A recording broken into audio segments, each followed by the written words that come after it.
The thing about us is we have zero sales skills. We don't have English as our first language. We both are immigrants and we are targeting US and Canada, with a, second language English. It's exactly as you say, Nick. Like when we give them the leads sell themselves. It becomes less about the language. So yeah, let's talk about the deal. So by the way, let's do spoiler alert. You guys landed your first deal in 20 days. What's the monthly amount? 1,600. 1,600. I love it. Tell me how good that felt to just secure that deal. So basically, it was Ashley who hooked up the BO. During the first Hold on. Tell everyone what a BO, because sometimes we get in this and we're like LG, BO. I know what it is, but just so everybody can understand. The business owner. Okay. So Ashley hooked up the business owner. And with the first attempted closing call that we had with the first BO before joining the program, we got on the call together. And I think that was part of why things went to the ground, because he had to meet someone new on the call, and there was still another person to get to trust and so on. So this time, when she hooked up that BO, we agreed that, okay, you drive it all the way to the finish. Yeah. So how we started is, there are so many things actually we arranged at the beginning, because planning phase is important. We follow their advice, which is like, don't overthink it, imperfect action is better than perfect action. We did that, but we also planned, like you gotta plan some stuff, right? So we did some work allocation and so on. And after watching the first couple of modules, he did his research, I did my research. And I guess today in one of the Facebook groups, I was talking to someone, I was replying to some messages, and I told them as well, before I determined the niche and city combination that I want to go into, I guess I checked off 100 cities, if not more. Wow.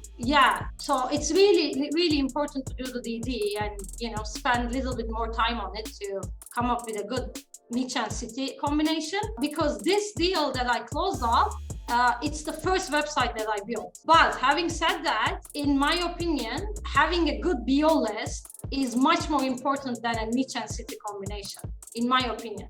Because before joining your program, Nick, we created 6 different websites, by the way, all from different niches. Some of them are high ticket, some of them are low ticket. I told you, we did everything wrong, right? So in one of them, by the way, we built the website, almost immediately we ranked it up. Crazy. We have zero SEO skills. And then we started running ads, and it's already ranked up anyway. We are getting 3 leads a day, but we couldn't find a BO. So it went all, to the drain. So yeah, BO list is much more important. One thing I want to touch on that, guys, I think there's a fine line between imperfect action and not being stupid. And I love that you said that, guys. In real estate, I'm talking about physical real estate. They always have this saying, if you talk to people that have been doing it, they say, you make your money when you buy, not when you sell. And I always heard this, I'm like, what does that even mean? What it means is if you buy a property that's worth $500,000 and you buy it for 410, you could sell it for the market rate and you're going to make 90K. What does that have to do with this? It has to do with if you pick the city and niche correctly, that's low competition, low CPC, right niche, right city, you don't have to do that good of SEO. You don't even have to sell it for that much money. You could sell it for probably 1,000 or even maybe 800 because your SEO and your CPC is going to be easy. And you're still going to make the same rip as somebody who didn't take the time. They went into Dallas, Texas concrete, and their CPC is $8 to $10 per click, and they're just getting their ass handed to them, right? And so I love what you said. Yes, take imperfect action. I don't have any problem with someone taking a full week to go through 100 due diligence. And if you guys don't know what that means that you're watching this, that's looking at a city. Is it competitive? Who's ranking for what? CPC, volume, all that stuff, right? We have the whole research paper. You go through and you did 100 of them to choose one city, but guess what? That week is gonna save you 6 months of SEO,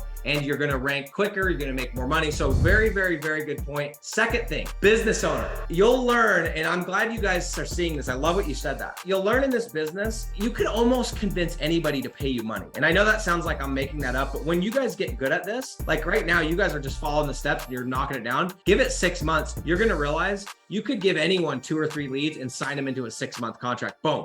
But the question is, are they going to close deals? Question is, are they hungry? Because we need these people to not stay with us for 3 months, 6 months, a year. We need them for 4 years, 10 years. That's how we're going to make millions of dollars. And so I love what you said, because just because somebody's willing to pay you does not mean you should take the money. So it is so important that you find the right business owner who's already sold on advertising, ideally, and it's a good fit. And I've realized in the Digital Landlords program, as well as my clients, it's not so much about selling your product or your program as it is about finding people that just fit. And when like we talked, I could tell. I was like, these guys are hungry. They're like this little power couple that's going to go crush it. And they're both going to go get deals, and they're just dedicated. And I just knew, like, no doubt in my mind, I know it's easy to say that now, but like, I've never had one thought like they're not going to make it. I mean, you guys did surprise me that it was that quick. That was gangster. That was dope.